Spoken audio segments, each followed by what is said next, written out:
பெரியப்பா நம்ம மேல இருக்கிற அக்கறையில தானே இதை கொடுக்கறாரு. அதான் கையில் அவங்களுக்கு பிடிக்கல. அவங்கள நம்மளால மாத்த முடியாது. அதனால இந்த ஆர்டர் நம்ம பண்ண வேண்டாம் கையில். பெரியப்பா நல்ல எண்ணத்துல செஞ்சிருந்தாலும் பெரியமாக்கு அதுல விருப்பம் இல்ல. புரியுது. இது எப்படி பெரியப்பா கிட்ட சொல்றது, அவர் என்ன நினைப்பாருன்னு தெரியல. சரி, நம்ம நேர்ல அவரை போய் பார்த்து பணத்தை திருப்பி கொடுத்துட்டு இந்த ஆர்டர் நம்ம பண்ணலன்னு சொல்லிட்டு வந்துடலாம். பெரியப்பா அதை ஒத்துப்பாரா? ஒத்துக்கிற மாதிரி பேசலாம்.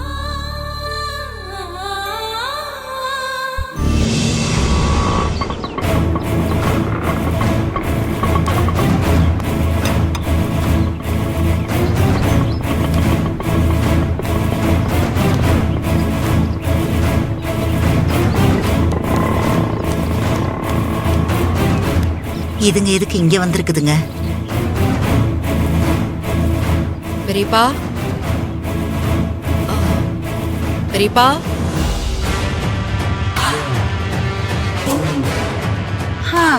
என்ன கையில இந்த பக்கம்? என் புருஷன்கிட்ட இருந்து கேட்டரிங் ஆர்டர் வாங்கினது பத்தாதுன்னு இத்தனை வருஷமா அவர் சம்பாதிச்சு வச்சிருக்கிற மொத்த சொத்தையும் எடுத்துட்டு போலன்னு வந்திருக்கீங்களா? ஆமா, உங்க ஆசைக்கெல்லாம் என் புருஷன் அவர் சொத்தையே கொடுத்தாலும் உங்களுக்கு பத்தாதே. ஏன் பெரியமா இப்படி பேசுறீங்க? வேற எப்படி பேசுவாங்க? ஆமா ஆமா, நான் சொல்றேன். கூப்பிடுறேன். கையில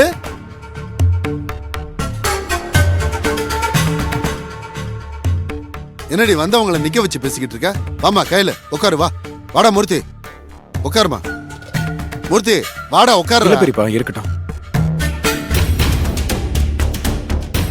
என்னம்மா திடீர்னு 2 பேர் வீட்டுக்கு வந்திருக்கீங்க? என்ன விஷயம்? அது ஒண்ணும் இல்ல பெரியப்பா. காலையில நீங்க வீட்டுக்கு வந்திருந்தப்போ கேட்டரிங் ஆர்டர் பத்தி பேசுனீங்கல்ல? ஆமாம்மா, அதுக்கு என்ன இப்போ?